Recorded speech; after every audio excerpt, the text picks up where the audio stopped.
Bonsoir à tous. Alors je vais commencer simplement par remercier tous ceux qui ont participé de près ou de loin à l'organisation incroyable de cette soirée. J'ai fait quelques conférences dans ma vie et je suis extrêmement impressionnée par l'organisation ce soir, par la chaleur des gens qui m'ont accueillie. Alors, Anne-Laure, évidemment, qui est ma cousine, donc je m'attendais à ce qu'elle soit un peu gentille quand même. Mais tous les autres avec. Je suis ravie de découvrir cette école dont j'ai beaucoup entendu parler depuis quelques temps.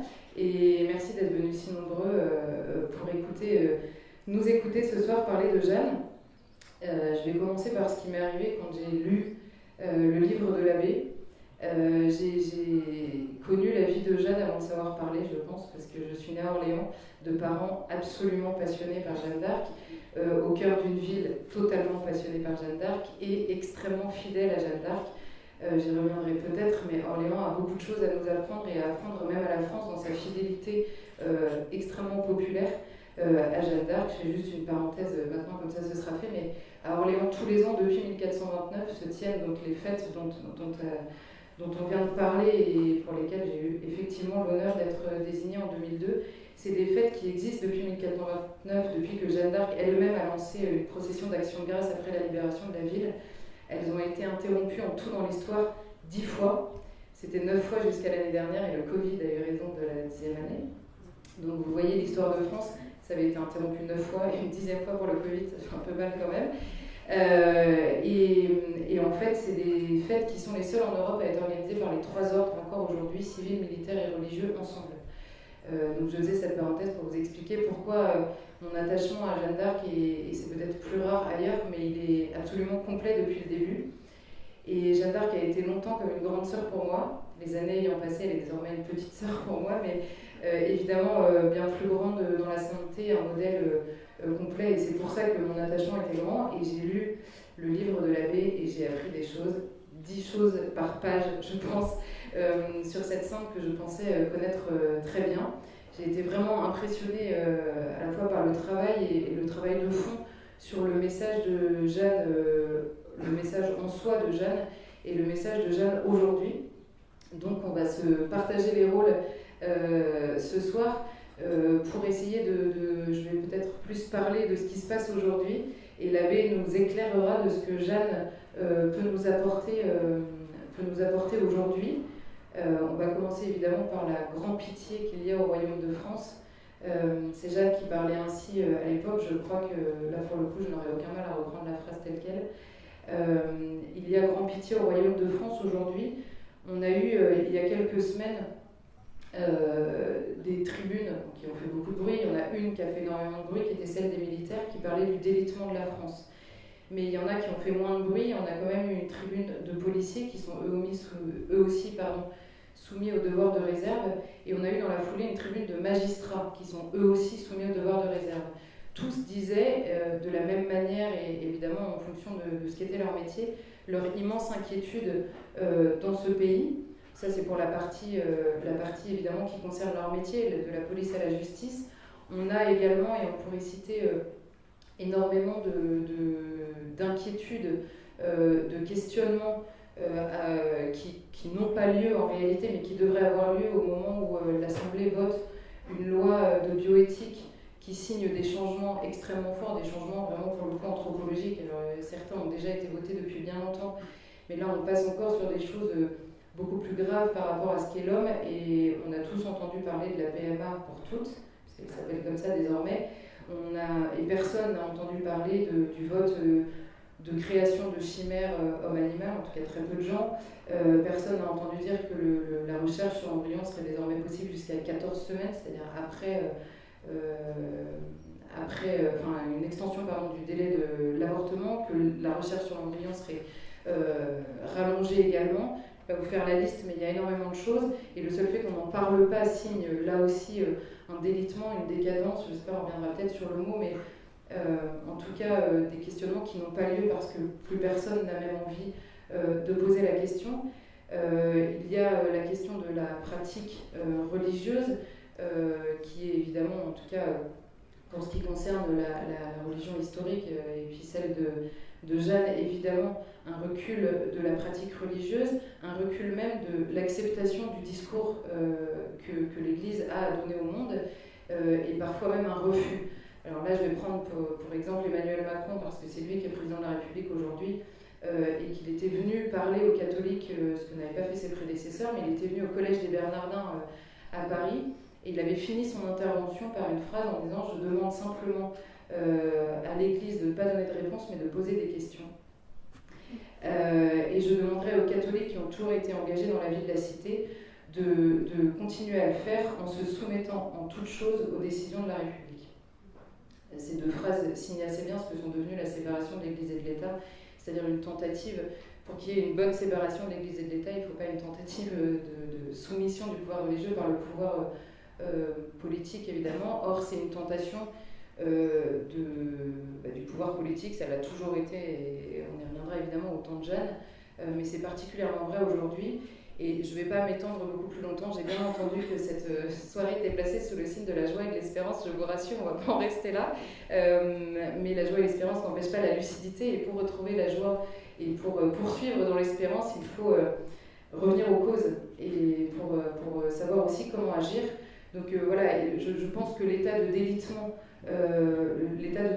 est partagé par le plus grand nombre, on n'y met pas forcément les mêmes choses. L'état de décadence est peut-être plus discuté. Moi, en l'occurrence, c'est un mot que j'assume assez bien, parce que quand on ne sait plus ce qu'est l'homme, quand la définition, la différence entre un homme et une femme est décidée par le politique, quand on ne sait plus très bien quand commence la vie et quand est-ce qu'elle se termine dans un pays qui se pose la question à la sortie d'une crise où pendant un an on a tous été enfermés pour sauver des vies, et qui à l'issue de cette crise propose à l'Assemblée comme première loi le vote de l'euthanasie, c'est quand même des choses qui percutent un tout petit peu au minimum la raison. Et donc il y a effectivement un état de délabrement, il y a clairement grand pitié au Royaume de France. Et Monsieur Labbé, je vais vous poser la question, parce que Jeanne peut nous enseigner sur l'état de ce pays, et j'ajouterai à ça, parce que effectivement la grande pitié est sans doute la même, à ceci près qu'au temps de Jeanne, s'il y avait des choses à dire sur le pouvoir politique, s'il y avait des choses à dire sur le pouvoir même spirituel, sur l'Église qui était dans une crise pas possible, il y avait une différence qui me semble moi majeure entre ces deux époques, c'est que les cœurs des Français, en l'occurrence, n'étaient pas du tout dans le même état, notamment vis-à-vis de la question de Dieu. Je crois que les cœurs sont beaucoup plus secs aujourd'hui, parce que Dieu n'est plus une évidence, ce que c'était, même si parfois c'était pour le trahir, à l'époque. Alors à l'époque de Jeanne d'Arc, on a effectivement cette grande pitié. Je pense qu'on a un effondrement à la fin de la guerre de 100 ans qui dure déjà depuis des années. Donc on a un grand éclatement du pouvoir politique qui est organisé autour de différentes factions. Donc on voit que tout le monde se dispute, se bat. Donc il y a des assassinats, en particulier des meurtres, l'assassinat du duc de Bourgogne, différentes choses assez graves qui vont être jusqu'à cautionnées par le dauphin lui-même, Charles VII. Je pense à cette affaire-là qui est assez symptomatique de l'effondrement d'une société où le prince régnant, enfin, en tout cas le dauphin, celui qui est censé être le responsable, cautionne l'assassinat d'un de ses sujets, d'un prince en l'occurrence. Donc on a un effondrement du pouvoir politique, où les gens se disputent, on a un effondrement du pouvoir religieux. Je ne vais pas donner trop de détails, mais c'est la période où il y a eu plusieurs papes, le conflit entre les papes de Rome et les papes d'Avignon. Donc, au moment où Jeanne d'Arc arrive, au moment de sa naissance, il y a plusieurs papes. Quand elle va commencer sa mission, il n'y en a plus qu'un. Mais néanmoins, les chrétiens sont tout à fait bouleversés par cette situation. On ne sait plus trop à quel saint se vouer. Et puis on a une grande pauvreté de la population, parce que les guerres n'ont pas seulement décimé la population. Il ne faut pas s'imaginer la guerre de 100 ans. Il y a beaucoup moins de morts, on va dire, qu'aujourd'hui, parce que les combats sont des combats, il y a peu de personnes. Néanmoins, il y a beaucoup de morts par les maladies, par la famine. Et en France, on vit beaucoup sur la terre, et les terres sont ruinées par les guerres. parce qu'elles sont dévastées par les soldats, parce qu'il y a des pillages, parce que les cultivateurs, eux, justement, sont spoliés. On peut penser à l'histoire de cette compagnie de grand chemin qui va justement venir à Domrémy et qui provoquera la fuite de Jeanne à Neufchâteau juste avant son départ. Donc on a effectivement une grande pauvreté, un effondrement des repères et du pouvoir, et Charles VII, après son sacre, va justement faire revenir en France la paix, et puis faire revenir une certaine forme de prospérité sur les siècles suivants aussi, qu'on va connaître au sortir de cette guerre.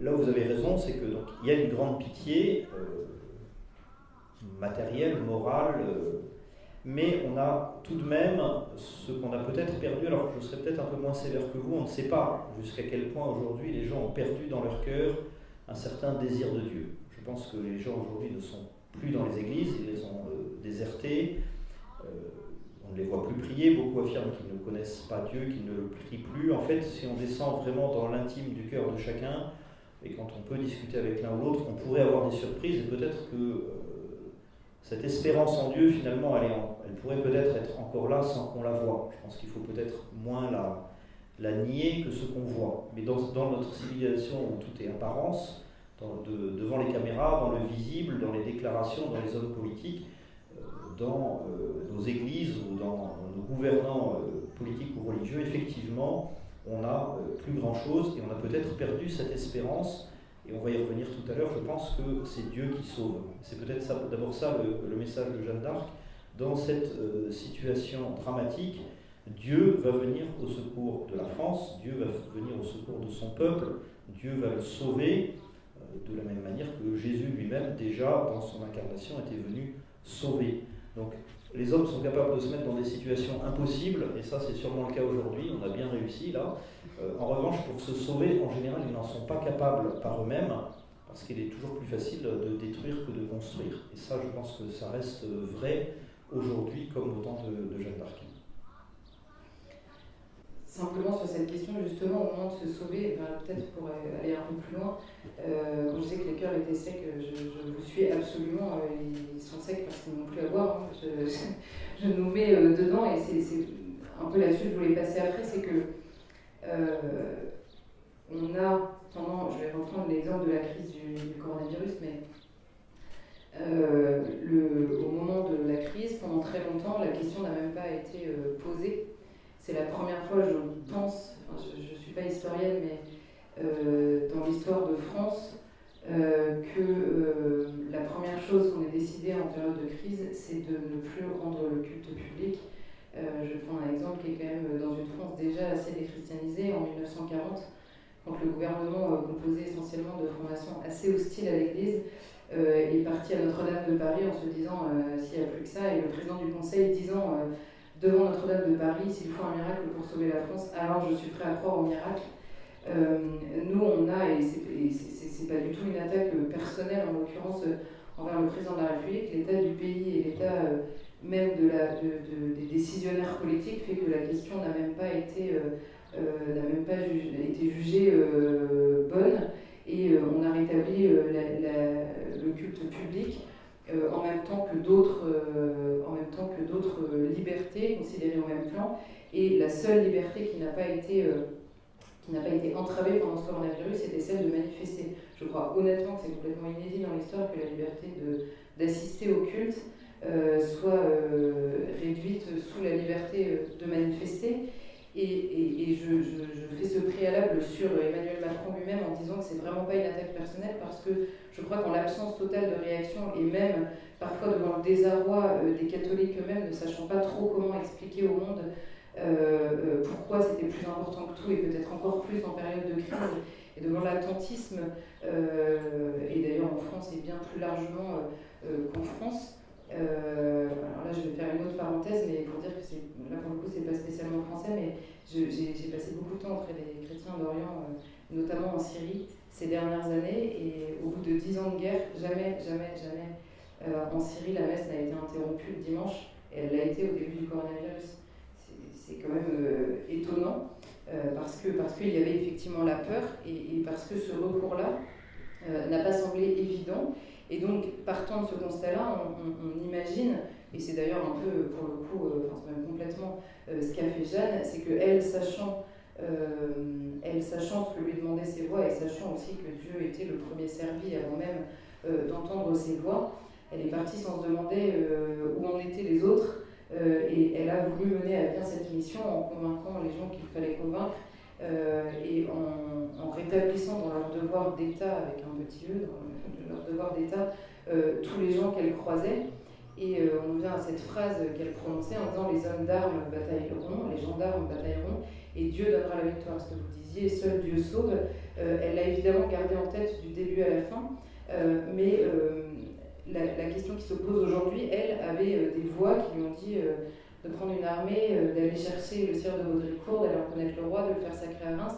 Sa mission, je ne veux pas du tout affaiblir les mérites de Jeanne, mais sa mission était effectivement très définie, ça n'a pas du tout rendu plus facile, et elle a été jusqu'au bout, avec toute sa liberté et tout son amour, jusqu'à la mort. Aujourd'hui, on est peut-être un peu plus perdu, encore une fois, parce que les choses sont moins ordonnées dans la tête de tous, elles sont moins ordonnées entre le politique et le religieux, elles sont moins ordonnées même dans ce qui est...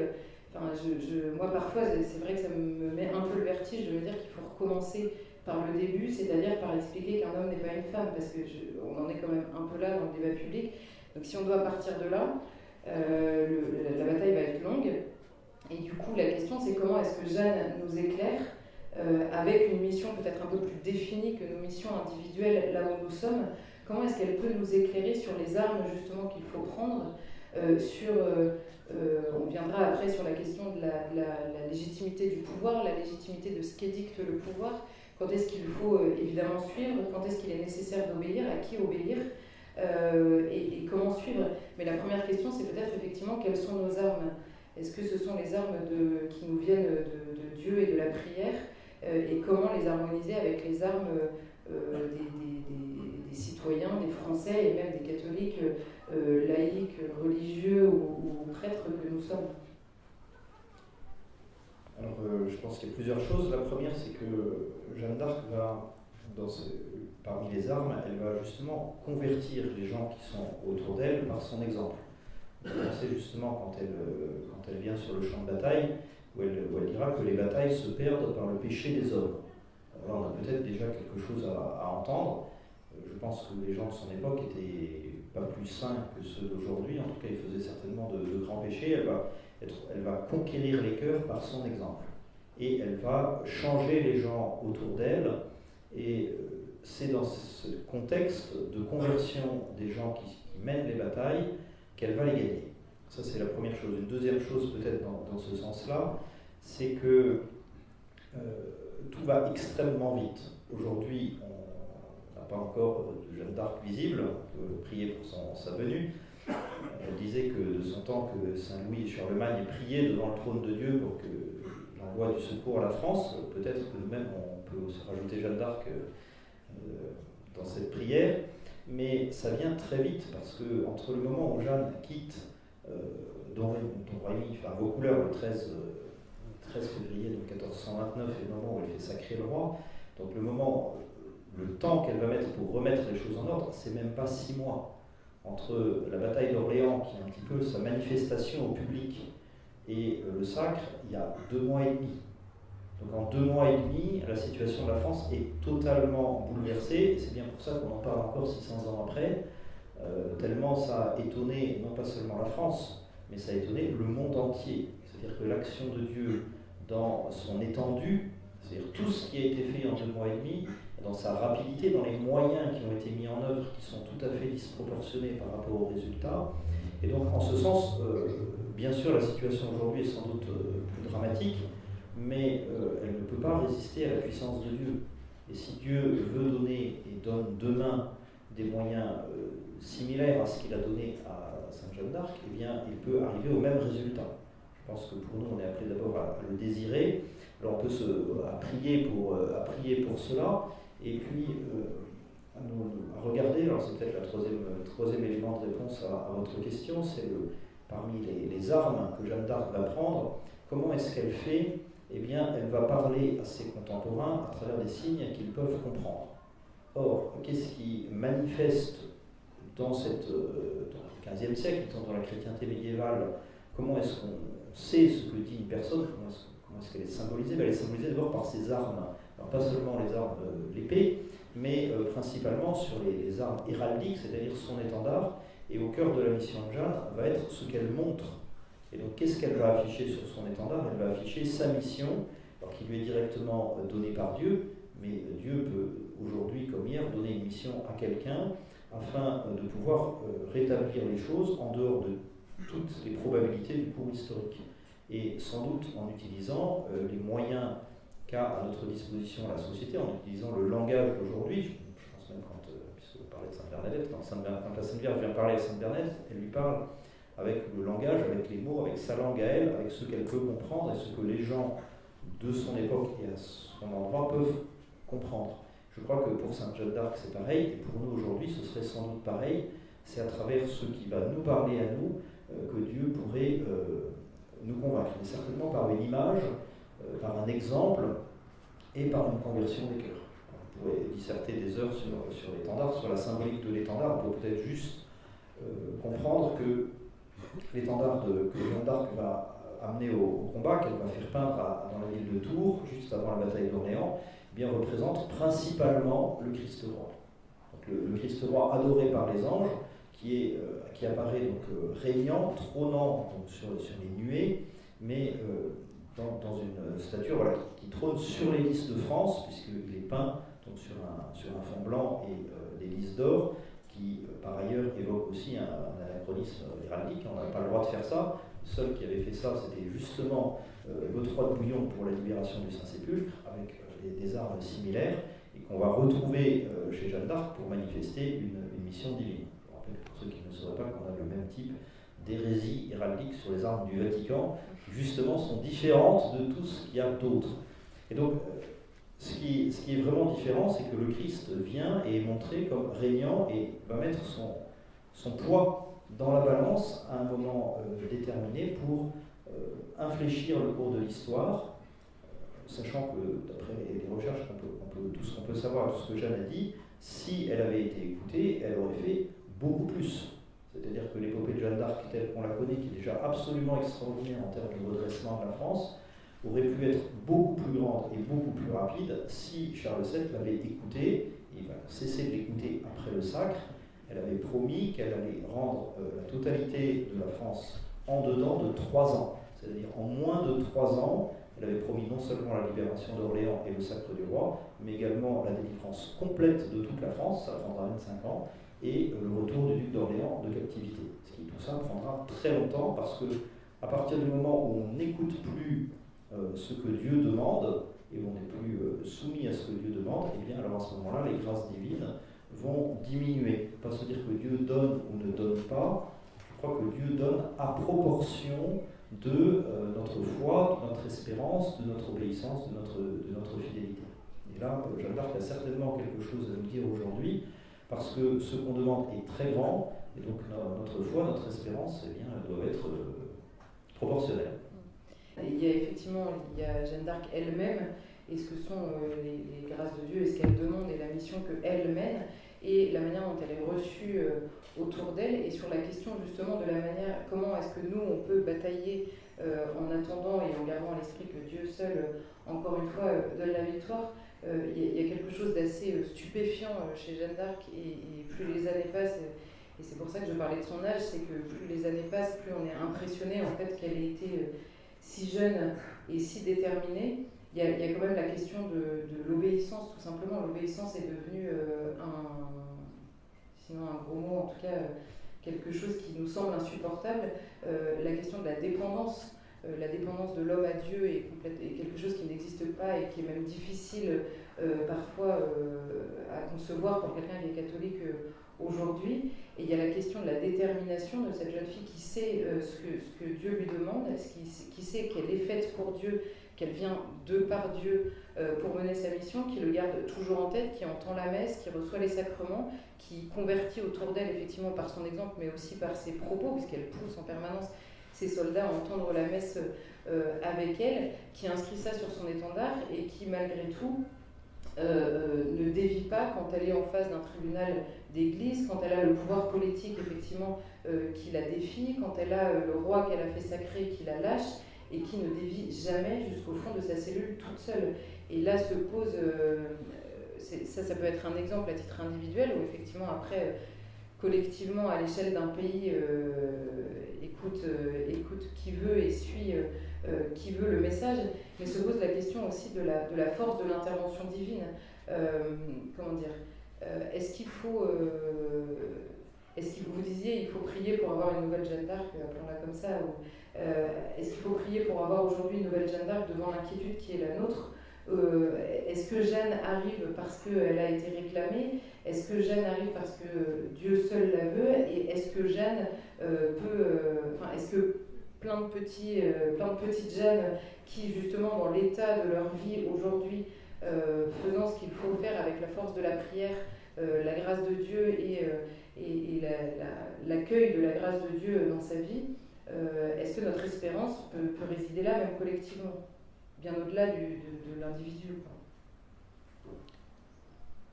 Alors Jeanne vient effectivement, on pourrait dire un peu comme une réponse à la prière de la France, de tout le petit peuple. On sait aussi que quand elle aura plus tard besoin d'argent, les gens vont se saigner pour lui envoyer de l'argent quand le dauphin ne voudra plus lui en donner pour continuer un peu de quelques campagnes. Je crois Jeanne est d'abord populaire, donc elle va d'abord, finalement, son assise, elle est un peu une réponse à la prière, je dirais, de ces petites gens, de ces gens qui souffrent, qui peinent là où ils sont, qui espèrent quelque chose. Donc, je pense qu'il y a effectivement là une dimension collective. Après, ça c'est la surface sur laquelle elle s'appuie, on va dire que c'est les mêmes qui vont l'acclamer quand elle va rentrer dans Orléans, qui vont peut-être lui ouvrir les portes aussi de certaines villes. En revanche, elle a beaucoup de mal, elle est très fidèle à ce que Dieu lui demande. Il y a très peu de cas de désobéissance dans la vie de Jeanne d'Arc. J'ai noté 2 moments où elle a un peu faibli sur toute sa vie, ce qui est quand même pas grand-chose. Enfin, compte tenu de la difficulté de la mission, on pourrait dire même que c'est héroïque, mais ça manifeste quand même son humanité. Voilà, c'est pas seulement un ange du ciel, elle est humaine comme chacun d'entre nous avec ses faiblesses.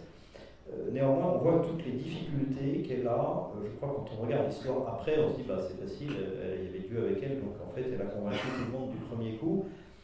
Quand on voit de manière précise ce qui se passe, que ce soit à Vaucouleurs, où ça prend quand même un certain temps de convaincre Baudricourt de la laisser partir, quand on voit ce qui va se passer à Chinon, où le roi est un petit peu enthousiasmé au début, mais finalement, devant les mises en garde, en l'occurrence de l'Église, donc de son confesseur qui lui dit du calme, les jeunes exaltés, on se calme, c'est pas ça qui va sauver le royaume, qui va donc l'envoyer à Poitiers pour des interrogatoires, et quand elle revient de Poitiers, le roi n'est toujours pas convaincu. Donc elle va mettre de longs mois, de longues semaines à le convaincre, et en fait, ce n'est pas elle, en réalité, qui va convaincre Charles VII. Ce n'est pas sa pureté, ce n'est pas sa virginité, ce n'est pas tout ce qu'elle a pu révéler au roi de ses prières secrètes, ce n'est pas son enthousiasme, sa force de caractère. Tout ça cède en fait devant la situation, on va dire devant les blocages structurels, je dirais aujourd'hui. Parce qu'on a les mêmes aujourd'hui, on se dit mais on a fait tout ce qu'il fallait et ça ne marche pas. Eh bien, elle, c'est pareil. Et en fait, la scène déterminante qui va emporter l'adhésion du roi, qui est assez peu connue parce qu'elle a été maquillée dans le procès par Cochon et que beaucoup de gens considèrent cette scène comme symbolique. Après les études que j'ai faites, je pense qu'elle n'est effectivement pas symbolique. C'est que c'est Saint Michel lui-même qui va venir dire à Charles VII ce qu'il doit faire. Et donc, je vous raconte la scène pour ceux qui ne la connaissent pas. Donc, ça fait, Jeanne est revenue de Poitiers, on a dit niquez l'obstate, vous avez qu'à faire ce que vous voulez. Donc, l'église ne se nouille pas trop. Elle dit bon, on ne voit rien de mal en elle, vous pouvez faire ce que vous voulez. Bon. Et là, le roi n'est pas décidé. Charles VII est un hésitant. Ce que j'ai plus à perdre, plus à gagner. Il a quelques bons conseillers, beaucoup de mauvais. Bon, ça c'est comme aujourd'hui sans doute. Et là, il ne se passe rien. Et donc Jeanne est revenue à Chinon. Et en fait, à ce moment-là, le ciel prend les choses en main. Et donc Jeanne sort de sa chambre, va à celle du roi, sauf qu'elle est accompagnée de manière visible par tout le monde. C'est-à-dire que dans le château, tout le monde va voir Saint-Michel, Sainte-Catherine, Sainte-Marguerite, une flopée d'anges. Donc ça fait un petit cortège. Donc là, je pense qu'il y a une petite... quand même, il se passe quelque chose. Et ce petit monde rentre dans la chambre du roi. Ils ne les attendaient pas, ça tombe bien. Et quand Saint-Michel va tendre une couronne en or au roi en lui disant que Dieu a décidé qu'il allait se faire sacrer, là pour le coup, en fait, il va plier le jeu. Donc en fait, à ce moment-là, Charles VII accepte, mais il accepte parce qu'il y a une intervention divine directe et manifeste qu'il ne peut pas nier. Il a beau être croyant, être pratiquant, avoir la foi, etc. Jusque-là, en fait, la puissance de Dieu et le fait que Dieu intervienne lui a, je pourrais dire, échappé. L'ange va remettre la couronne à Regnault de Chartres, pas au roi, donc à l'évêque de Reims qui est censé la mettre sur la tête du roi lors du sacre. Bon, Charles VII aura tellement confiance dans la campagne du sacre qu'il n'emmènera même pas la couronne. Donc elle va rester gentiment à Chinon, et dans l'enthousiasme, on va le sacrer avec une autre. Voilà. Donc il ne va même pas l'emmener. C'est dire que quand même la grandeur devant la bonté de Dieu qui se penche sur sa créature, eh bien la réponse de l'homme n'est parfois pas toujours à la hauteur, malgré l'apparition. Et dès le lendemain du sacre, Charles VII va un peu lâcher. Donc c'est pas parce que Dieu se montre et Dieu fait que on est nécessairement convaincu totalement et que soi-même on devient un saint. Néanmoins, dans le cas de Jeanne d'Arc, et là je pense on pourrait peut-être dire la même chose pour aujourd'hui, à vue humaine, convertir Emmanuel Macron ou d'autres présidents de la République passée ou future semble à peu près impossible aujourd'hui. On ne voit pas bien comment ce que l'Église pourrait leur dire. Néanmoins que demain, Dieu, par un acte de sa justice et de sa miséricorde et de sa toute-puissance, puisse le faire en se manifestant à eux d'une manière peut-être un peu directe et violente, si, sans doute, parce que sinon il ne serait pas tout-puissant. Et je crois que dans le cas de Jeanne d'Arc et de Charles VII, on a bien ça. Jamais Charles VII n'aurait donné ses armées à une petite jeune fille de 17 ans, à l'époque comme aujourd'hui, si il n'y avait pas été en quelque sorte, on pourrait dire presque contraint par Dieu, qui veut employer ce moyen d'une certaine faiblesse pour manifester sa toute-puissance. Parce que le moyen est disproportionné à l'effet qu'il accomplit. Alors, puisqu'on parle de Charles VII, qui était effectivement une des promesses de Jeanne d'Arc, quand elle se lance, elle veut rétablir Charles VII sur son trône, après le traité de Troyes qui a été néfaste pour le royaume de France et pour la continuité, on va dire, du royaume de France. Elle va chercher Charles VII. Alors, avec tout ce que vous venez de nous dire, elle rétablit, en tout cas par son épopée, elle rétablit, Charles VII est rétabli. Charles VII oublie, lâche, trahit Jeanne d'Arc, et bien au-delà de Jeanne d'Arc, le message elle-même qu'elle était venue porter, ce qu'elle avait promis, et donc même devant l'évidence de la réussite du début des promesses de Jeanne, Charles VII et donc le pouvoir trahit Jeanne d'Arc, et se pose la question justement de ce pouvoir-là et de sa légitimité. Jeanne veut rétablir la légitimité du pouvoir en menant Charles VII à l'époque à Reims, et derrière, quand ce même roi rétabli par elle-même la trahit, elle ne dévie pas, et elle ne se dit pas maintenant que le pouvoir est légitime et légitimement réinstallé, il est donc légitime en toute chose et en toute décision. Aujourd'hui, alors évidemment la situation est un petit peu différente, mais la question de la légitimité du pouvoir revient en permanence. Tout à l'heure, quand on faisait un peu le tour des inquiétudes, on va dire, qui sont très fortes en France, on aurait pu évoquer évidemment la crise des Gilets jaunes, qui a incarné justement la question de la pauvreté, qui était très très forte au temps de Jeanne, à la fois de la pauvreté et de la demande aussi de comptes à l'égard de comptes COM-PTES. Je vais pas faire une faute. La demande de compte justement à l'égard de ce pouvoir, et on a énormément entendu à l'époque des gens contester précisément la légitimité du pouvoir en raison d'abord du désintéressement d'une grande partie de la population pour les élections elles-mêmes, donc dans le choix de la nomination des gens qui sont élus, et même dans le fait que précisément les gens sont élus par une partie des gens, et qu'on a l'impression qu'il y a une bataille sur les programmes des différents candidats. Donc il y en a un qui est élu, on va contester sa légitimité en attendant le suivant, en espérant que le suivant détricote tout ce qui a été fait précédément. On a l'impression que rien ne demeure précisément d'une légitimité inhérente au pouvoir et à la fonction elle-même. Et en même temps, si je peux me permettre, on a un président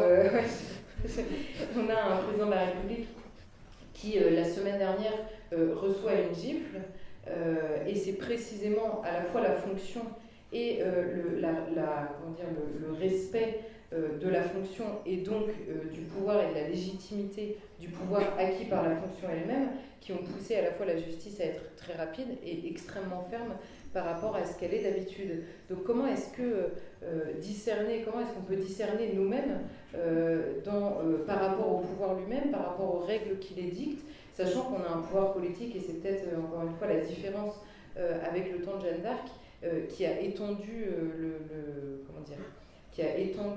les domaines d'intervention et de pouvoir. On a aujourd'hui, je vais reprendre mon exemple, mais parce qu'on est quand même un peu en plein dedans, mais on a aujourd'hui un pouvoir politique qui propose une loi sur la bioéthique qui prétend, on a même le président du comité d'éthique interviewé qui avait dit mais il n'y a pas de bien et de mal, il y a simplement l'éthique consiste à mettre en adéquation les avancées de la technique et l'état de la société. Et donc ça c'était monsieur Delfrécy qu'on a tous découvert par ailleurs aussi pendant la période du Covid, mais qui était patron du comité d'éthique et qui disait donc qu'il n'y avait pas de bien ni de mal, et donc le pouvoir politique ne reconnaît pas de bien et de mal puisque tout est relatif, enfin en tout cas n'en établit pas, et donc nous, au milieu de tout ça, comment est-ce que précisément dans ce qui est autorisé ou interdit, à la fois dans ce qu'on peut dire, dans ce qu'on peut faire, dans les décisions qu'on peut prendre, comment prendre exemple sur Jeanne d'Arc pour discerner la légitimité du pouvoir?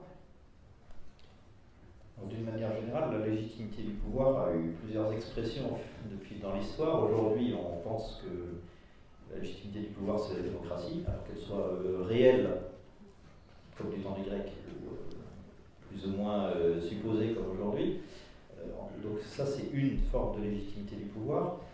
On a la solution du pouvoir du plus fort, on va dire, parce qu'il a la plus grande armée, ou ce que vous voulez. Dans l'histoire, ça marche assez bien. On a le plus fort, ça peut être le plus riche en l'occurrence. Peut-être que ça nous parle un peu plus aujourd'hui. On peut avoir au Moyen-Âge, et là je reviens sur Jeanne d'Arc justement, la question de l'hérédité qui s'était mise en place. Voilà. Le pouvoir est légitime parce qu'il est héréditaire. On pourrait mettre le pouvoir dans l'Église aussi dans cela. D'ailleurs, il y a une dimension de transmission du pouvoir par le sacrement de l'ordre, voire par une forme de démocratie pour l'élection du souverain pontife. Donc ce type de pouvoir existe aussi. Et ce qu'on oublie en général, donc ça c'est à peu près, on pourrait trouver ça je pense dans un cours à Sciences Po, un classique, enfin même pour ceux qui n'ont pas fait, du temps de Jeanne d'Arc, ce que Dieu va dire en fait, c'est dire attention, le pouvoir c'est moi qui le donne. Et donc quand peut-être le cœur du message de Jeanne d'Arc à Charles VII, c'est attention, ton pouvoir tu le tiens de Dieu. Et ça peut le tenir en une phrase qui est de par le roi du ciel, que dans un deuxième temps, Jeanne va faire peindre sur son étendard. Je ne vais pas donner tous les détails ici, mais l'étendard de Jeanne d'Arc va être modifié et au verso, on va donc faire peindre dans un deuxième temps, probablement après le sacre, donc une colombe qui représente l'Esprit Saint, avec dans le bec cette parole de par le roi du ciel. C'est-à-dire que la légitimité du pouvoir de Charles VII, eh bien, ne vient pas de son hérédité, elle vient de Dieu. Et Dieu a bien voulu lui redonner cette légitimité. En fait, je risque de décevoir peut-être certains Français dans la pièce, s'il y a guerre de 100 ans et s'il y a de tels débats autour de la question de la succession, eh ben, c'est que c'est pas clair. Charles VII n'est pas beaucoup plus, je vais dire ça, légitime que Henri V. Et donc en fait, s'ils se disputent, et s'il y a des partisans de part et d'autre, bon, chacun a ses amis, ses alliés, etc., mais c'est que justement cette question d'hérédité n'est pas claire. On a fait rentrer la loi salique, et savoir est-ce qu'elle était là avant, est-ce qu'elle a déjà été employée, est-ce qu'elle n'a pas été employée, tout ça n'est pas si clair. Et au fond, les gens se disputent sur le sujet. De la même manière, peut-être qu'aujourd'hui, on pourrait se disputer sur le fondement humain. Donc à l'époque, l'hérédité est un fondement fort, hein, bien sûr, c'est installé la dimension de l'hérédité. Mais l'hérédité doit être, en quelque sorte, validée par le sacre. Et donc c'est vraiment le sacre qui fait le roi. Sauf qu'à l'époque de Jeanne d'Arc, le sacre ne fait plus le roi. En fait, aujourd'hui, bah oui, on se dit, oui, c'était important, Jeanne d'Arc, elle allait faire sacrer Charles VII, et c'est comme ça qu'il est devenu roi. Oui, sauf qu'en fait, pourquoi ne l'avait-on pas fait plus tôt? On peut juste se rappeler que ça faisait 5 ou 6 ans qu'ils étaient en train de se battre, et qu'aucun des deux, ni Charles VII, enfin le dauphin Charles, ni le petit roi anglais, n'avait été se faire sacrer. Ils auraient tous les deux pu, parce qu'ils avaient tous les deux la moitié. Charles VII, il avait Regnault de Chartres, donc l'archevêque de Reims. Donc, ça, c'était un des morceaux importants, l'archevêque de Reims qui sacre. Et puis les Anglais, eux, ils avaient la cathédrale de Reims. Donc ils avaient chacun la moitié. Donc ils auraient pu, en fait, aller faire le sacre. Et d'ailleurs, après l'épopée de Jeanne d'Arc, parce que Jeanne d'Arc remet le sacre au cœur de la légitimité du pouvoir, parce que c'est Dieu qui donne le pouvoir, que c'est l'onction donnée par l'Église au nom de Dieu qui va faire la légitimité du pouvoir. Que vont faire les Anglais? Ils vont se précipiter sur deux choses. D'abord, ils vont faire un procès politique, c'est le premier de l'histoire, on innove avec Jeanne d'Arc. Au lieu de faire une prisonnière et d'en tirer rançon, eh bien on va la condamner à mort pour des raisons politiques. C'est la première fois, ça n'existe pas jusque-là. On ne fait pas ça, on tire de l'argent des prisonniers, on respecte les prisonniers. Pourquoi? Parce qu'on veut décrédibiliser ce qu'elle a fait et on veut décrédibiliser le sacre. Il faut que le sacre de Charles VII soit un faux, soit usurpé pour que la crédibilité du parti adverse puisse subsister. Et là, on va se précipiter sur une deuxième chose, eh bien on va faire sacrer le petit Henri à la cathédrale de Paris. On va faire une autre cérémonie du sacre pour essayer, bon, c'est un peu courir après la victoire, donc en l'occurrence ça va être une défaite. Donc on voit bien que Jeanne d'Arc va remettre au cœur de la légitimité du pouvoir le sacre, c'est-à-dire la volonté divine. Alors là, ça peut sembler à des années-lumière de ce qu'on vit aujourd'hui. Si on dit aujourd'hui que la légitimité du pouvoir, c'est Dieu qui la donne, je ne sais pas sur quel plateau télé on peut défendre ça. Je ne sais pas dans quelle église catholique d'ailleurs non plus, je ne sais pas si les évêques seraient d'accord. Mais en tout cas, je pense que le bon Dieu, lui, se rit un peu de ce qu'on vit aujourd'hui, et que sans doute pour lui, ce qui était vrai hier, le reste aujourd'hui. Et si demain Dieu décide de donner le pouvoir à un tel ou de l'enlever à un tel, eh bien, je crois qu'il reste tout puissant et qu'il peut le faire aujourd'hui comme hier. Et si aujourd'hui Dieu veut donner une légitimité d'une manière marquée par un épisode du même type que celui qu'a connu Jeanne d'Arc, je pense que tout le reste ne tiendra pas très longtemps, malgré peut-être quelques soubresauts. Donc je crois que c'est plutôt ça que nous dit Jeanne d'Arc aujourd'hui, c'est que la vraie légitimité du pouvoir, eh bien, elle est entre les mains de Dieu. Et c'est ça peut-être la véritable doctrine du Christ roi, c'est-à-dire le Christ roi de l'univers, qui est roi du ciel et de la terre, et qui sur la terre même a, par le salut qu'il a apporté à l'humanité, quelque chose à nous dire en termes de pouvoir, de règne. Même s'il a dit à Pilate, mon règne n'est pas de ce monde, oui, mais c'est lui qui le donne quand même. Et ça, je crois qu'aujourd'hui, même si le nier, c'est tout simplement nier que Dieu existe et nier la toute-puissance de Dieu. Alors, il y a sûrement des gens qui le font très bien, mais est-ce que la bêtise des hommes peut monter jusqu'au trône de Dieu?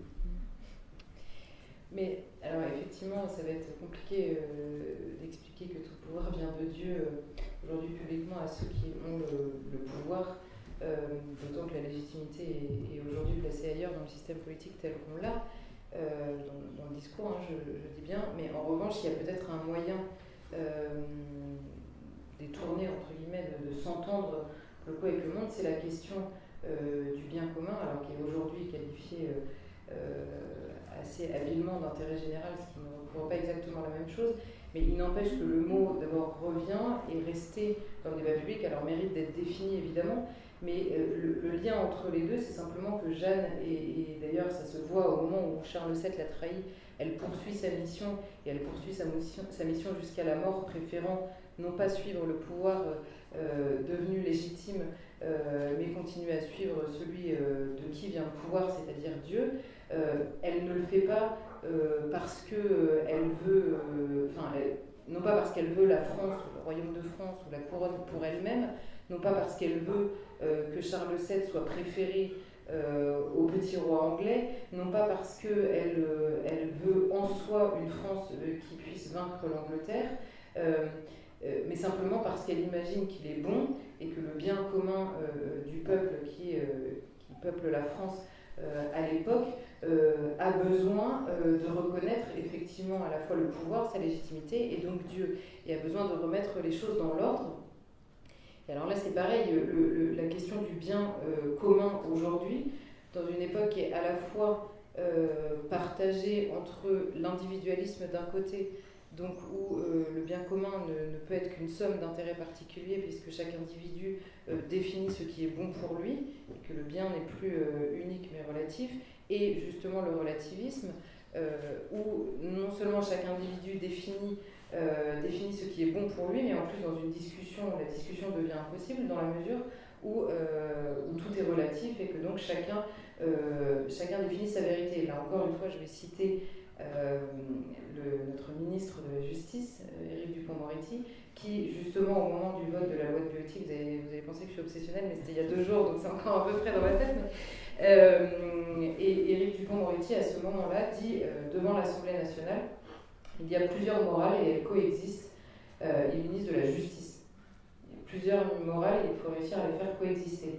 Donc il dit ça sur la bioéthique, il est ministre de la Justice, donc le ministre quand même de tous les tribunaux de France qui toute la journée condamne ou non des gens en fonction d'une loi qui est quand même aussi, qui repose aussi sur certains principes moraux, mais apparemment personne n'a vu le problème dans cette déclaration. Mais il n'empêche qu'Éric Dupond-Moretti dit quelque chose quand même que beaucoup partagent. Alors certaines choses sont encore moralement réprimées, le crime, le meurtre, bon, très bien, mais il y a beaucoup de choses sur lesquelles la frontière est beaucoup plus floue, et surtout sans cesse discutée.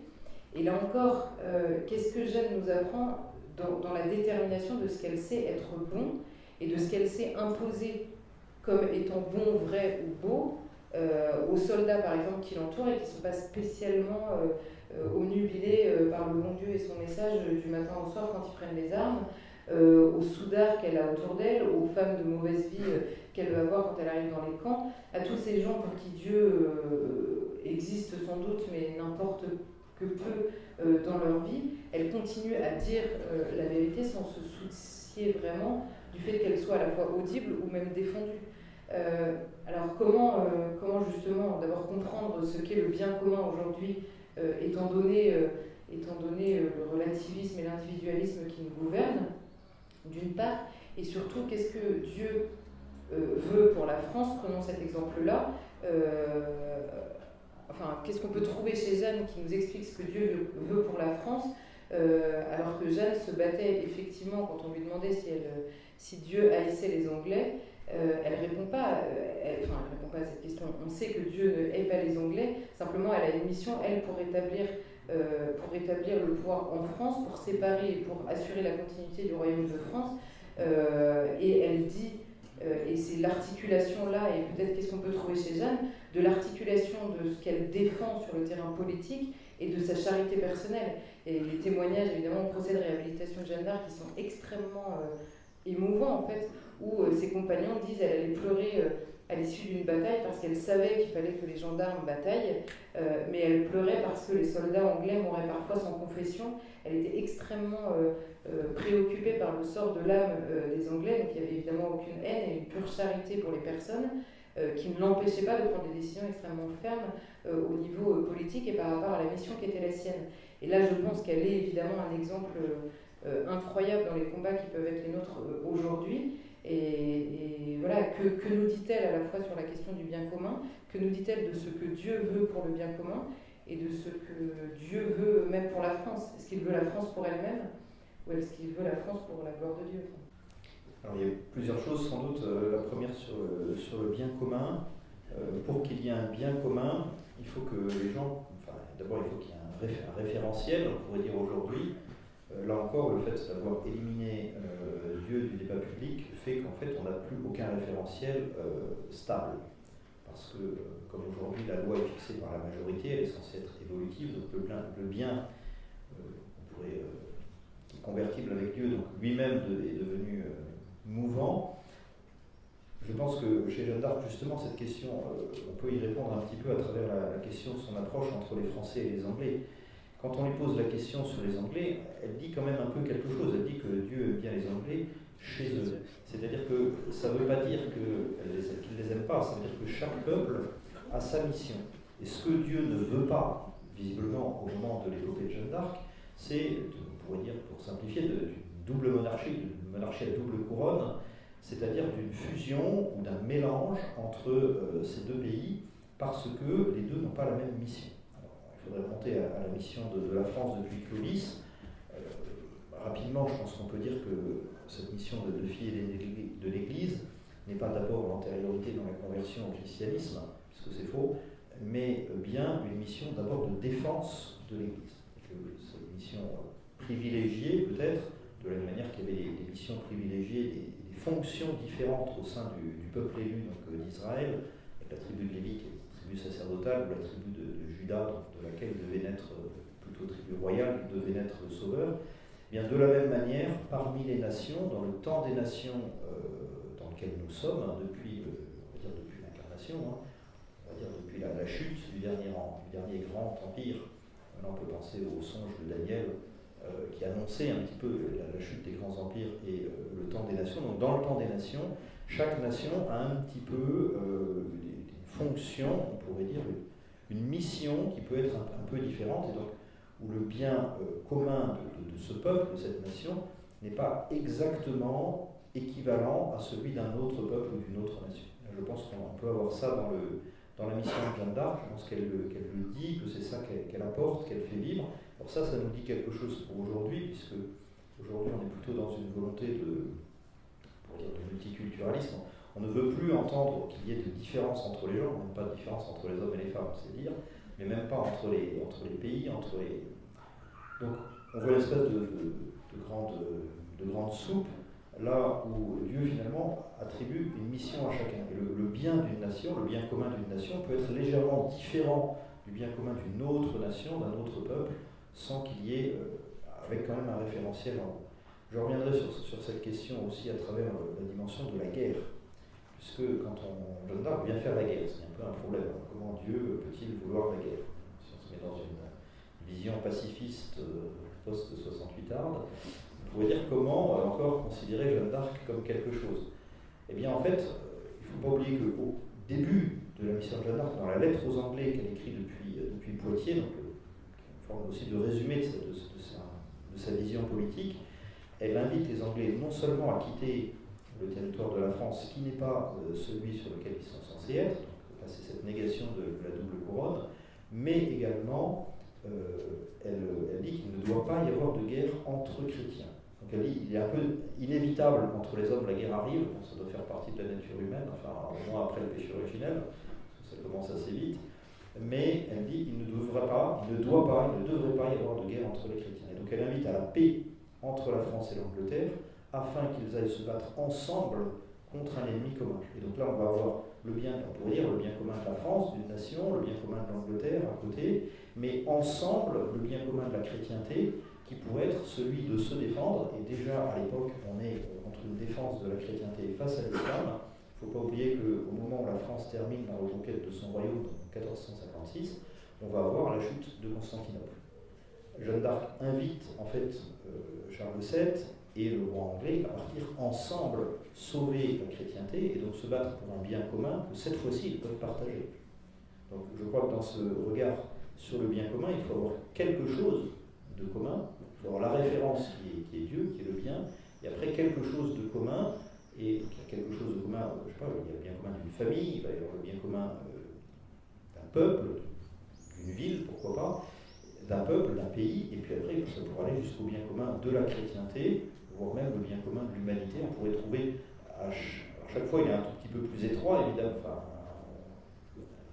se fonde sur moins de choses, mais en tout cas il y en a un. Aujourd'hui, si on ne le trouve plus, c'est parce qu'on regarde justement la somme des intérêts de chacun, et comme les intérêts de chacun sont assez divergents, et on peut pas tout simplement, sans aller chercher de choses compliquées, quand on voit qu'il n'y a plus de religion commune dans une entité géographique, eh bien il ne peut plus y avoir de bien commun dans cette entité géographique. Si aujourd'hui la France ne trouve plus son bien commun, c'est peut-être aussi parce qu'elle est trop éclatée sur les sujets qui sont au cœur de ce qu'est la nature humaine, et on ne peut plus faire de loi, puisque la loi bouge tout le temps, puisque finalement nous ne partageons pas, on dirait aujourd'hui, les mêmes valeurs.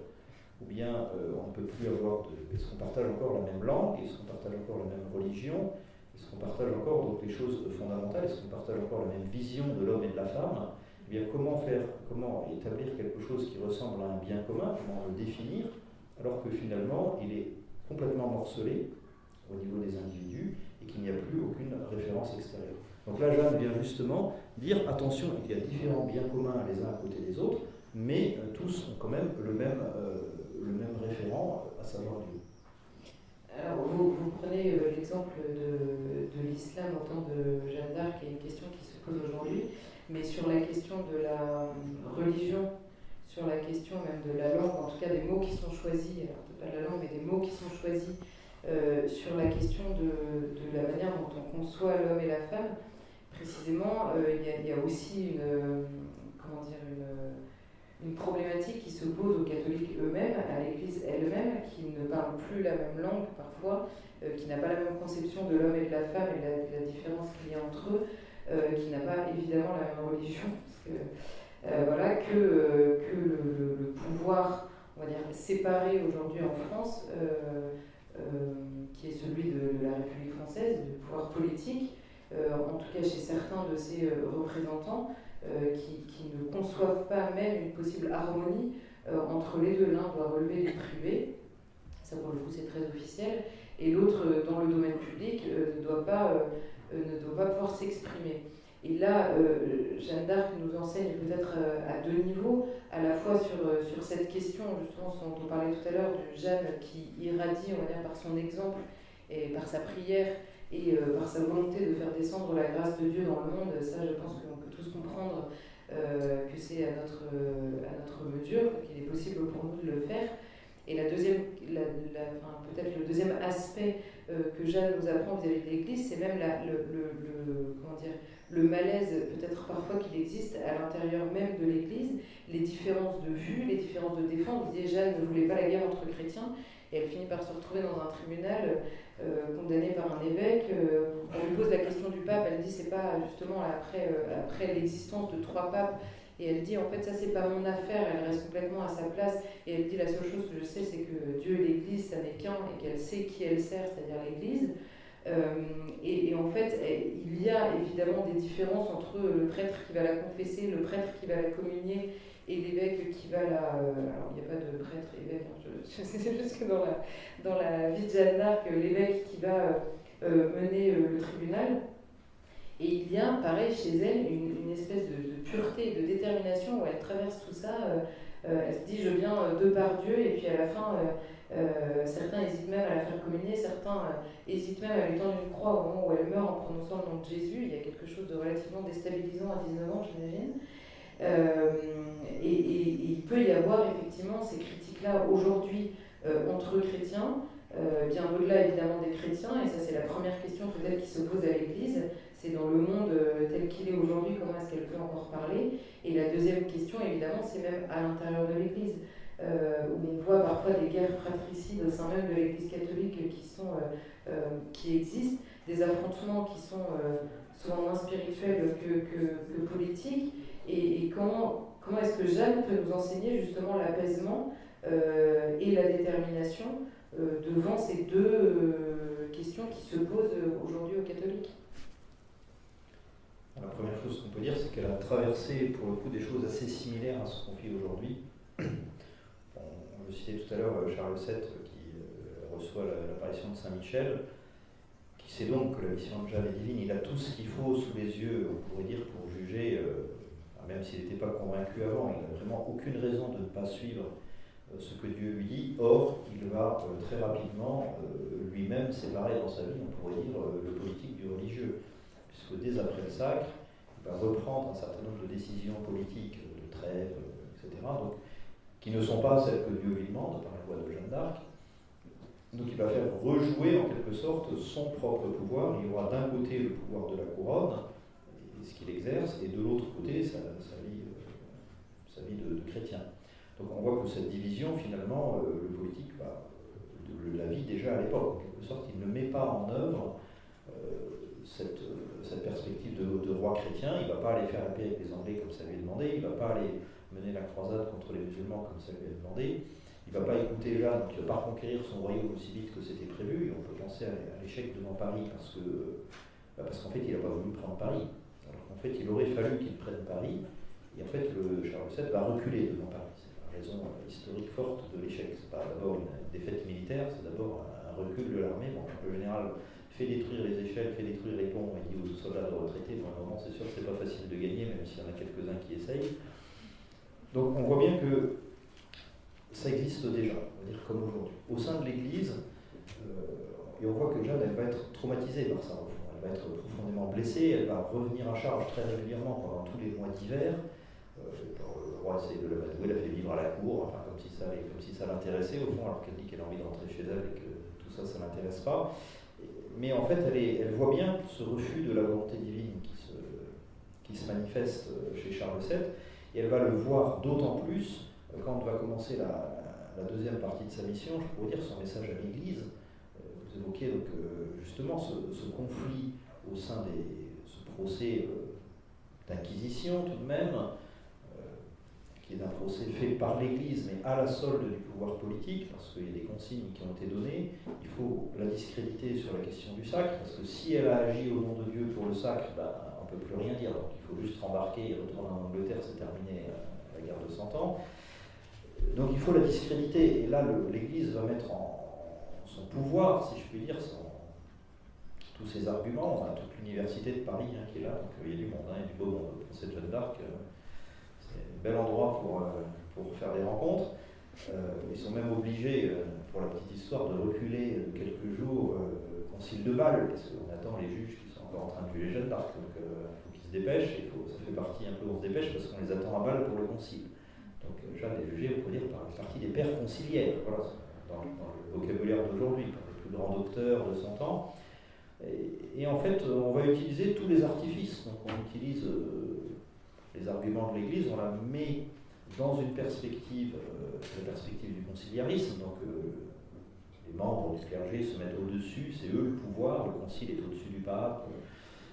Le concile, les prêtres qui sont là réunis, c'est eux l'autorité, ils détiennent toute l'autorité, elle n'a qu'à obéir. Donc on va la mettre dans un conflit où finalement elle doit choisir entre se soumettre à l'Église, enfin c'est pas l'Église, c'est ceux qui disent qu'ils la représentent qui sont là, ou bien faire ce qu'elle dit que Dieu lui dit de faire.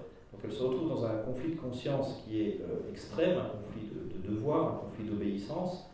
Jeanne a une formation chrétienne toute simple, donc elle ne sait rien par sa formation, et donc elle va répondre au fur et à mesure de ce que Dieu lui dit, lui permet de répondre, finalement, et bien ce grand aéropage n'arrive pas à la coincer. Donc on voit mais il y a une grande souffrance en elle, donc elle est, comment dire, Dieu va agir certainement davantage par son exemple, par son témoignage, c'est peut-être ça aujourd'hui qu'on peut retenir comme exemple, que finalement, il faut mieux être fidèle à Dieu qu'aux hommes, qu'à ses ministres peut-être aussi. Passons sur les quelques utilisations de sacrements, déjà à l'époque. Donc, si parfois on est scandalisé aujourd'hui par certains sacrements dans l'Église qui sont donnés pas comme il faut, c'est évidemment regrettable, sachant qu'à l'époque pour Jeanne d'Arc, c'était largement le cas, puisqu'on a l'histoire de la confession, donc le juge, l'évêque fait quand même écouter, fait quand même se confesser, et non seulement on écoute la confession, mais on demande qu'elle se soit répétée après. Tout va bien. À l'époque, c'est déjà excommunication, late sententia, ça n'a pas changé. Après, tout va bien, on utilise les sacrements. Il y a l'histoire de la communion au dernier jour qui lui est finalement accordée. Cochon savait qu'elle était innocente, donc il va finalement lui accorder, mais en soi, tout ça c'est illogique, parce que si elle est hérétique et si on la fait brûler comme hérétique, bien sûr c'est un péché grave de lui accorder la communion. Donc on voit qu'aujourd'hui, certains conflits autour de dire on donne la communion à tel homme politique ou pas. Voilà, est-ce que tout ça c'est... Bon, il y a 500 ans, c'est déjà pareil. Ce que Jeanne va dire, peut-être de manière plus profonde à l'Église, c'est une phrase que vous connaissez tous, qu'elle dit directement à la fin de son procès, donc le samedi saint 1431, c'est Dieu premier servi. Et ça, elle le dit à l'Église, elle le dit aux évêques. Elle ne le dit pas d'abord au roi, elle leur dit arrêtez, quelque part en simplifiant, arrêtez de suivre le pouvoir politique, arrêtez de suivre le roi d'Angleterre. Mais ça aurait été la même chose au roi de France, ceux qui étaient du parti anglais qui l'a jugé, on aurait eu les mêmes du parti français qui aurait jugé dans l'autre sens si ça avait été le cas. Et on aura d'ailleurs ça au moment du procès en nullité. Au moment du procès en nullité, il n'y a plus que le parti de la France, ils sont tous là, réunis, et c'est les mêmes qui vont déclarer la nullité que ceux qui l'avaient condamné quelques années avant. Donc c'est la même université de Paris, pour certains les mêmes juges qui seront appelés à témoigner et qui sont là. Donc on ne craint pas grand-chose, ce qui est important, c'est d'être du côté du pouvoir politique à ce moment-là. Alors ça, c'est peut-être une grande leçon qu'on retient, et Jeanne leur dit, non, arrêtez, celui qu'il faut servir en premier, c'est Dieu, ne soyez pas les esclaves d'un pouvoir politique, proclamez l'évangile, soyez libres, dites la vérité, défendez le bien commun. Et ils ne le font pas, ni les uns ni les autres, et on va se mettre d'accord un peu sur son dos pour continuer nos petites histoires. Malgré, et je crois que là peut-être on a quelque chose de la nature humaine, malgré l'intervention visible de Dieu. Donc malgré l'épopée joannique, malgré tout ce qu'on peut en retenir, malgré le message qui est délivré, eh bien finalement, est-ce que les uns ou les autres changent leur comportement? Eh bien pas tant que ça. Donc Dieu a sauvé la France, moi je dirais presque malgré, en tout cas malgré les pouvoirs politiques et ecclésiaux en place de l'époque, qui finalement n'ont pas fait grands efforts, ni les uns ni les autres.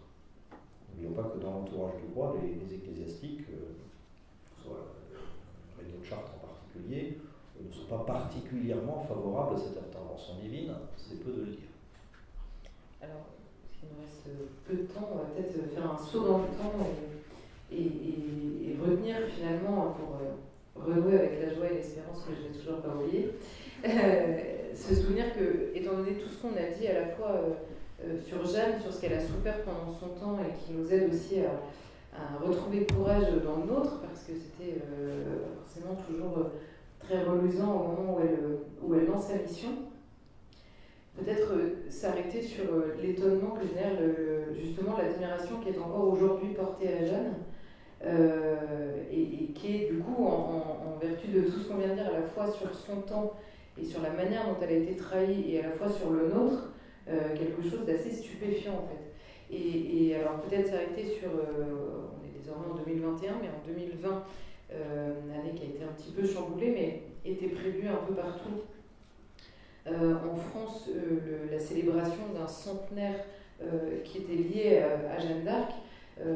Évidemment, en 1920, l'Église canonise Jeanne d'Arc, même tard par rapport à tout ce qu'on a dit et compris à la fois de ses vertus et de sa sainteté. Donc l'Église canonise Jeanne d'Arc et un mois après seulement, la France vote une loi la faisant patronne héroïne nationale et consacrant chaque deuxième dimanche de mai à une fête du patriotisme et de Jeanne d'Arc. Et ce qui est assez étonnant à l'époque dans les débats parlementaires, c'est que alors, le Parlement a mis 26 ans à voter cette loi parce qu'il y avait une guerre entre cléricaux, anticléricaux, radicaux de gauche et royalistes, puisque c'était tous les affrontements de l'époque. Et en fait, c'est pas tellement qu'ils s'accusaient de vouloir célébrer Jeanne d'Arc, c'est qu'ils s'accusaient chacun de trahir Jeanne d'Arc, puisqu'elle avait été brûlée par des prêtres, nous expliquaient les radicaux de gauche, elle avait été lâchée par le roi, nous expliquaient les républicains, et les royalistes disaient qu'elle avait été grande parce qu'elle avait fait sacrer le roi. Et donc, les débats, franchement, je vous les conseille, ils sont absolument géniaux. Et à la fin, la seule chose sur laquelle ils s'entendent, c'est que précisément comme le pays se divise entre cléricaux et anticléricaux et royalistes et républicains, c'est finalement un radical socialiste qui propose la première fois cette loi et qui finit par venir devant l'Assemblée et qui leur dit « mais en fait vous ne comprenez pas, vu les oppositions qui sont aujourd'hui en place, on a le 14 juillet, mais il y a une partie de la France qui ne servira jamais la France si on continue à n'avoir que le 14 juillet. Prenons Jeanne d'Arc, tout le monde a une bonne raison de l'aimer en fait. » Et donc la loi est encore une fois refusée à ce moment-là. Il faut attendre 1914 où tous les petits Français, pour le coup, qu'ils soient royalistes, cléricaux, anticléricaux, vont dans les tranchées de la même manière et mettent très naturellement Jeanne d'Arc sur leur cœur au moment d'aller combattre. Et à la sortie des tranchées, Maurice Barrès ressort le projet de loi qui avait 26 ans et dit « ça y est, la France est prête, elle a compris que Jeanne d'Arc incarnait son unité ». Et la loi est votée, on est en 1920, 15 ans seulement après 1905, et donc 15 ans seulement après des années d'affrontements extrêmement violents entre l'Église et la République française. Et 15 ans après, Jeanne d'Arc est proclamée héroïne nationale par la République, un mois après que l'Église l'ait fait sainte. Alors évidemment, bon, l'année dernière, les célébrations n'ont pas sauté aux yeux de tout le monde, enfin, il n'y a pas grand-chose qui a sauté aux yeux de personne l'année dernière, malheureusement, mais des célébrations à la fois étaient prévues, et puis à Orléans, encore une fois, cette fête se poursuit, et les autorités civiles viennent, les autorités... Alors à chaque fois, évidemment, quand on n'est pas à Orléans, il y a des hurlements à chaque fois qu'il y a un invité d'honneur, parce qu'on se dit, mon Dieu, il est ministre, mais il aurait trahi Jeanne d'Arc, ou il l'a trahi encore, ou il la trahira demain. Et en fait, ce qui est assez étonnant, c'est que tous les ans, ces invités défilent et personne ne retient rien d'autre que Jeanne, en fait, année après année. Et je peux vous le dire, parce que quand on est choisi, là pour le coup, c'est un témoignage perso, mais quand on est choisi pour figurer Jeanne d'Arc pendant un an, on est sur un cheval, tout le monde nous applaudit, c'est complètement dingue, c'est le deuxième défilé militaire après le 14 juillet en France, hein, les avions qui défilent, les chars qui viennent saluer, qui saluent Jeanne d'Arc, tout le clergé qui défile et qui salue Jeanne d'Arc. Vous avez 15 ans sur votre cheval, c'est un tout petit peu impressionnant. Et dans la rue, quand les gens nous reconnaissent année après année, ils disent bonjour à Jeanne, en fait personne ne retient jamais notre prénom, personne ne sait qui on est, l'année d'après le visage a changé et tout va bien. Et quand Emmanuel Macron est venu juste avant d'être élu président de la République, il était ministre encore de François Hollande, il est venu et c'était assez marrant parce qu'on se doutait bien qu'il allait partir à la présidentielle et donc il y avait énormément de journalistes pour lui ce jour-là. Et donc plein de journalistes nationaux. Et ils étaient dans la rue et en fait Emmanuel Macron s'est lancé dans la rue et il serrait toutes les mains qu'il pouvait serrer, évidemment en bonne homme politique, quoi. Et tous les journalistes le suivaient. Et en fait les Orléanais ont fini par râler parce que ça durait très longtemps et en fait le défilé est fait, je suis un peu longue parce que l'histoire est marrante, j'espère. En fait le défilé à Orléans se fait exactement comme en 1429, donc Jeanne lance la procession d'Action de Grâce. Et derrière, les autorités la suivent, et ensuite il y a le peuple orléanais. On dit que la moitié d'Orléans regarde défiler l'autre moitié. Pas complètement vrai, mais c'est pas complètement faux non plus. Donc il y a toutes les écoles qui défilent, les clubs de sport, les scouts, toutes les corporations constituées, habillées comme à l'époque et tout. Donc tout le monde défile. Sauf que là, du coup, Jeanne d'Arc était passée. Emmanuel Macron suivait avec les autorités civiles, et puis derrière il y avait tous les enfants, des gens qui attendaient d'applaudir leurs enfants, qui étaient dans le club d'aviron, l'école ceci, ou au scout. Et du coup les gens ont fini par engueuler Emmanuel Macron et les journalistes en disant c'est bon, passez maintenant. Et ce qui est marrant, c'est qu'à Emmanuel Macron, ils ont dit mais c'est bon, on a envie de voir les gens qui sont derrière vous, alors qu'ils étaient tous ravis de lui serrer la main. Et aux journalistes, ils ont dit mais qu'est-ce que vous faites là ? Et alors ça, j'ai assisté à cette scène-là incroyable, et donc ils disent aux journalistes, qu'est-ce que vous faites là ? Et les journalistes disent, on suit le ministre, il dit, mais Jeanne d'Arc est déjà passée. Et moi, j'avoue, ça m'a trop touchée, parce que je me suis dit, et c'est vraiment la population, toute la population d'Orléans qui vient, et il y a une espèce de ferveur, pour le coup assez étonnante. Et alors ça, pour moi, c'est mon immense source de joie et d'espérance, c'est que Jeanne soit aussi, reste encore quasiment la figure d'unité. On a vu la France se déchirer il n'y a pas longtemps sur Napoléon. Vous pouvez citer n'importe quelle personne de l'histoire de France, tout le monde s'excite et tout le monde s'affronte sur des visions de l'histoire. Jeanne d'Arc, alors même si elle est parfois trahie sur ce qu'on lui fait dire, sur ce qu'elle a porté, etc., c'était déjà le cas à l'époque, et ça n'empêche pas elle d'être célébrée, d'être la seule qui soit célébrée finalement parmi tous les gens qu'elle a servi et par qui elle a été trahie à l'époque. Donc peut-être votre regard sur ça, sur le fait qu'elle soit encore aujourd'hui, personne ne demande de débaptiser le nom de ces rues, il y a plein d'écoles qui s'appellent encore Jeanne d'Arc, il y a ces statues et personne ne les déboulonne, et même jusqu'à la République française qui n'hésite pas à lui rendre hommage alors qu'elle n'a parlé que de Dieu toute sa vie, qu'elle venait de par Dieu, pour Dieu, et qu'elle est morte en disant le nom de Jésus. C'est peut-être le mot d'espérance justement pour terminer ce soir, c'est que finalement, je dirais qu'au moins une France profonde garde cet attachement à Jeanne d'Arc.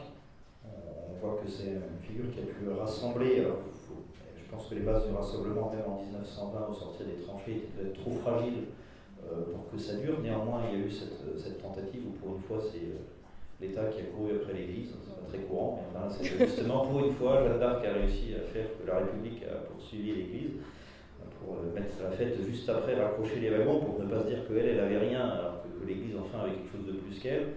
Donc c'est quelque chose d'espérance par la petite histoire que vous évoquiez, les soldats qui portaient les médailles de Jeanne d'Arc dans les tranchées de la protection. C'est des militaires parmi vous, vous savez sûrement que c'est l'origine du mot de l'insigne qui s'appelle pucelle sur votre poitrine. Donc on voit que tout ça, ça transcende les temps. On sait aussi aujourd'hui que c'est le personnage de l'histoire sur lequel on a le plus écrit, après le Christ et la Vierge, quand même, révérence est due, mais tout de même, c'est l'homme qui a le plus de livres dans l'histoire. Donc c'est peut-être quelque chose à la fois qui peut encore parler à tout le monde, et surtout aussi quelque chose peut-être qui nous fait regarder vers l'espérance. Un peu comme on attend le Christ qui reviendra à la fin des temps, eh bien peut-être qu'on peut aussi quelque part attendre quelque chose de Jeanne d'Arc, de son message aujourd'hui, de de ce qu'elle peut nous faire vivre en termes d'exemple de vie chrétienne. Pensons quand même que c'est ça qu'elle a mis en premier. Elle a d'abord été canonisée avant sa mission. C'est peut-être la première mission qu'elle a réussi, c'est d'aller au ciel elle-même.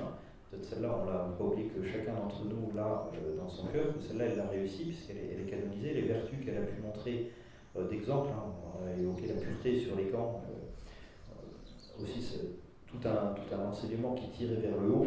Voilà, même si aujourd'hui, peut-être on ne retient pas tout ce qui est bon, on retient quand même plutôt des choses qui tirent vers le haut, globalement, et que ça reste une source d'espérance pour nous aujourd'hui. Parce que finalement, s'il n'y a pas que nous aujourd'hui qui sommes intéressés par Jeanne d'Arc, je pense que le monde entier reste intéressé par Jeanne d'Arc aujourd'hui, et que donc on peut espérer que Dieu, par elle, d'une certaine manière, puisse continuer à nous parler.